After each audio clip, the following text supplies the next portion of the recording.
दोस्तों, अगर अदालतों में ही सम्मान खत्म होने लगे तो फिर आम इंसान न्याय की उम्मीद कहां लेकर जाएगा। दिल्ली की रोहिणी डिस्ट्रिक्ट कोर्ट से सामने आए एक मामले ने अब पूरी न्याय व्यवस्था पर बड़ा सवाल खड़ा कर दिया है। आरोप है कि कोर्ट नंबर 212 में एक प्रैक्टिसिंग एडवोकेट के साथ ऐसा व्यवहार किया गया जिसे सुनकर देश भर के वकीलों में गुस्सा और नाराजगी फैल गई है। कहा जा रहा है कि अदालत के भीतर जिस तरह की भाषा और रवैया अपनाया गया, उसने सिर्फ एक वकील नहीं बल्कि पूरी लीगल बिरादरी को आहत किया है। दोस्तों, अगर कोर्ट लोकतंत्र का सबसे संवेदनशील स्तंभ होता है जहां इंसान आखिरी उम्मीद लेकर पहुंचता है, लेकिन अगर वहीं डर, अपमान और शक्ति प्रदर्शन का माहौल बनने लगे तो फिर न्याय और तानाशाही में फर्क क्या रह जाएगा।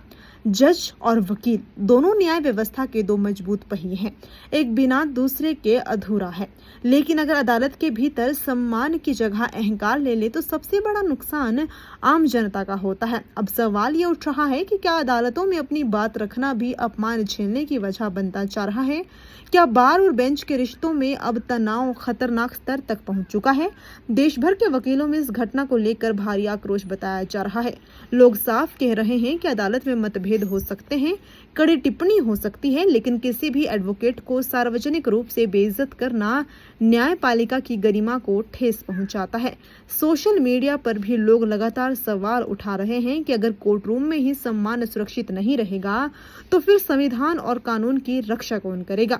कानूनी जानकारों का कहना है कि ऐसे मामलों को हल्के में लेना बेहद खतरनाक हो सकता है। अगर समय रहते बार और बेंच के बीच पैदा हो रही खाई को नहीं भरा गया तो आने वाले समय में अदालतों का माहौल टकराव और अविश्वास का केंद्र बन सकता है। अब निगाहें सुप्रीम कोर्ट पर टिकी हैं। लोग मांग कर रहे हैं कि मामले का संज्ञान लेकर स्पष्ट संदेश दिया जाए कि अदालतों में गरिमा, अनुशासन और पारस्परिक सम्मान सबसे ऊपर है। क्योंकि दोस्तों, न्याय सिर्फ आदेशों से नहीं चलता, न्याय उस भरोसे से चलता है जो अदालत की कुर्सी और वकील की दलील दोनों पर बराबर टिका होता है।